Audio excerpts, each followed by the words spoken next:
JBN, we keep you informed. I am Michelle Jones, and in the news, businessman cuts down two alleged robbers in Ocho Rios. Two unidentified males were shot dead by a licensed farm holder in Ocho Rios, St. Anne, on Sunday morning. Reports are that about 4:30 a.m., the men broke into a bar in the White River area of Ocho Rios and were accosted by the proprietor. The alleged culprits reportedly attacked the proprietor with knives, and the gun holder responded by firing in their direction, hitting both men, a police report stated. The men were taken to the hospital where they were both pronounced dead. Investigations continue in the incident. Teen charged after hitting woman with a stone. 18-year-old Nicolai Grooves was yesterday charged with unlawful wounding and malicious destruction of property. The police said that about 6:30 p.m., the complainant was at home when an altercation developed between herself and Grooves.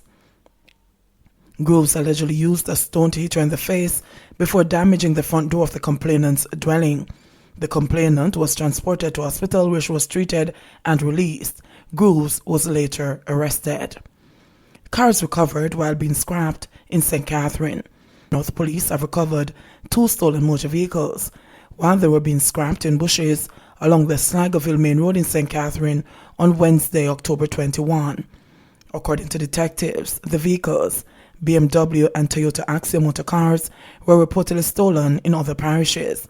No arrests were made as the culprits managed to escape, but investigations are underway, the police said.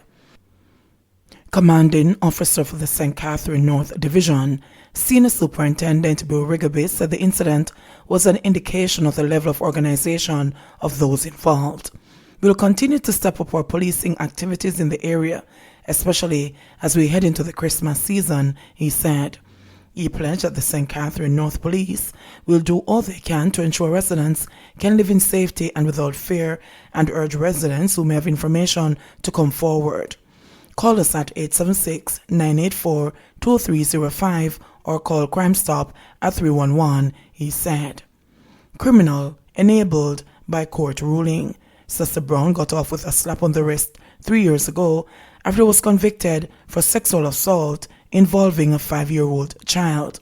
Brown, 54, was sentenced to 6 months in prison for grievous assault in the Clarendon Parish Court on July 14, 2017, but the judge ordered that the punishment be suspended for 3 years. At the time of the sentencing, the Clarendon man had 3 previous convictions for assault occasioning bodily harm, unlawful wounding, and shot breaking. Less than 3 weeks after his release, he held down a then 13-year-old girl inside his home over 2 days and forcibly had sex with her twice. Now he's going to prison for almost 2 decades. 2 weeks ago, according to court records obtained, he was sentenced in the Clarendon Circuit Court to 18 years in prison at hard labor for the attack on the now 15-year-old victim. He pleaded guilty on July 28 this year to the offense of having sexual intercourse with a person below the age of 16, records show. The name of the community where the incident occurred is being withheld to protect the identity of the victim and her family. According to the evidence presented to the court, the then 13-year-old and her family had just returned home from church on Sunday, October 1, 2017, when an adopted sibling accused her of stealing $1,000. Her mother was in the process of taking her to the police station when the child ran away and hid in bushes. She reportedly came upon a house and was approached by a man she identified as Brown, who invited her inside. He had sex with her that evening, then left the following day after padlocking her inside the house. According to the evidence, he returned Monday afternoon and again had sexual intercourse with the then 13-year-old. Her disappearance set off a frantic search by residents and the police after relatives raised an alarm and filed a missing person report. The ordeal ended that Wednesday after the 13-year-old managed to peer through a window and cry for help. She was rescued by a passerby who broke down the door to the house. Brown's case comes to light amid complaints by the police and the wider society about perceived light sentences being imposed by judges. Farmers and others hard hit by rains out west. Flood rains wreak havoc on swathes of western Jamaica on the weekend, resulting in millions of dollars in damage and untold woe for residents who lament being years-long victims of the nightmarish weather. St. James, Hanover and Westmoreland were worst affected, with dozens of farmers, homeowners and businesses hit hard by floodwaters and squally weather that destroyed crops. Farmers in St. James communities such as Adelphi, Garlands, Hampton and Springfield reported suffering devastation, while elsewhere in Cascade and Sandy Bay in Hanover, residents were mostly affected by flooding. George Hansen said that more than half-acre of his banana farm in South St. James was destroyed by a freak storm that hit the west late Saturday afternoon. The heavy breeze still on a whole section of my banana field, and right now it's like my whole world turned upside down, Hansen said. Over in Westmoreland, dozens of residents in Georges Plain and the 3 Miles River were marooned after their homes were flooded out. Anchored on the verandas, families in 3 Miles River looked on in despair on Sunday as their yards were submerged after torrential rain blanketed the parish. Gladstone Woolery, Sophia Spence, Roy Coop, Neil Taylor and O'Neill McGregor were among the residents badly affected by the flood waters. The entire roadway leading to Doris Lane in the community was impassable, and yards were transformed into fishing ponds after the 3 Miles River overflowed its banks. It's like we live in a one waterbed, and every time it rains, the river overflow and flood up my yard and we host them, Coop said. He said that residents had over the years lost livestock and furniture to flood waters. Complaints to their Member of Parliament, as well as the Westmoreland Municipal Corporation, have fallen on deaf ears, they said. COVID death toll climbs to 192 in Jamaica. Jamaica has confirmed 4 new COVID-19 deaths and recorded 35 new cases of the novel coronavirus in the last 24 hours. The Ministry of Health and Wellness said the 4 new deaths include that of a 48-year-old male from St. Catherine, a 76-year-old female from St. Catherine, an 88-year-old female from St. Catherine, and a 50-year-old male from St. Mary. This brings the total confirmed deaths in the country to 192. Meanwhile, the ministry said the new cases consist of 11 males and 24 females with ages ranging from 3 years to 88 years. The country's total confirmed COVID-19 cases now stands at 8,749, of which 4,139 are active. Of the new cases, 12 are from Kingston and St. Andrew, 9 are from St. James, 4 each from Westmoreland and Hanover, 2 each are from Clarendon and St. Anne, and 1 each are from St. Catherine and St. Mary. The ministry said one of the new cases is a contact of a confirmed case, while the other 34 are under investigation. In addition, the ministry reported that 21 more patients have recovered from the virus. This brings the country's total recoveries to 4,303.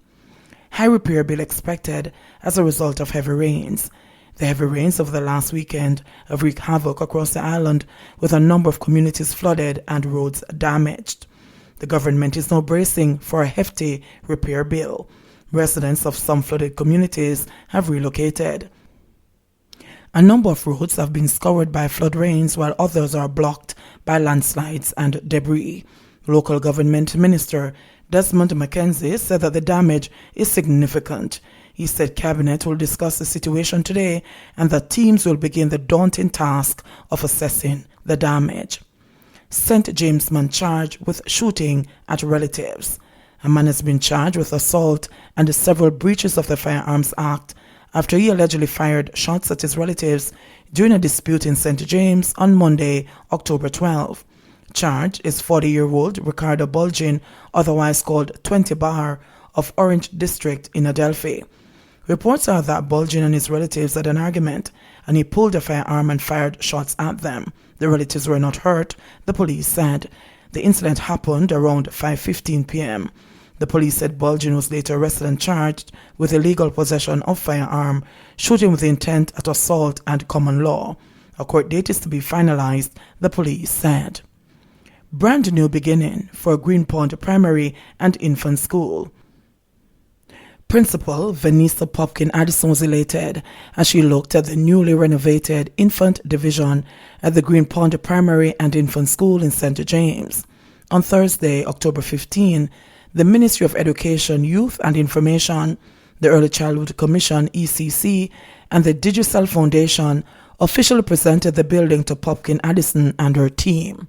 For the last 4 years, Digicel Foundation has worked to get schools certified with the ECC by renovating and upgrading facilities to meet the ECC's 12 standards. Due to budgetary restrictions, Digicel was unable to take on the Green Pond project in 2019 but committed to doing the school this year. Persistence has paid off for Principal Popkin-Addison and her team, said Charmaine Daniels, CEO of the Digicel Foundation.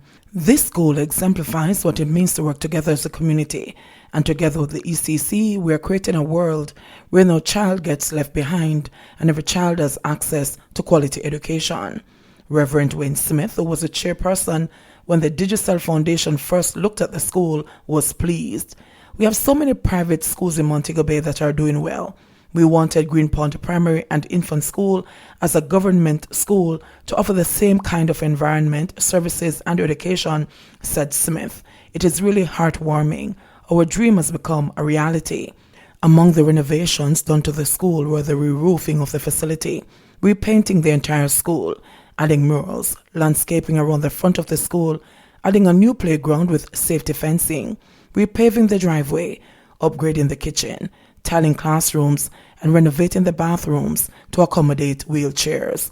Just driving in, I felt emotional, said Popkin-Addison. She had shared her vision for the school in 2019, a more colorful atmosphere to stimulate young minds. This was a dream that we didn't have the funds for, but God heard our prayers and sent help in the form of the Digicel Foundation. Teachers are now using the facility to host virtual lessons, but look forward to seeing students back in the classroom once the government deems it safe given the current pandemic. Looking to the future, Dr. Tracy Morgan Smith, Regional Supervisor, Early Childhood Commission, offered some sound advice to members of the school. When we invest, we want the best. With such an investment comes accountability and responsibility, said Morgan Smith, who oversees 2,709 schools, with a view to creating access and equity in both the urban and rural areas. We want every child in Jamaica to have access to quality early childhood education in environments that are conducive for best outcomes. When we visit Green Pond in 2 to 3 years, the school should look just like it did at this opening. The Green Pond Primary and Infant School is slated for certification by the close of this school term. JBN, we keep you informed. Please remember to subscribe, like, share, leave us a comment, and click the notification bell to receive our daily news items.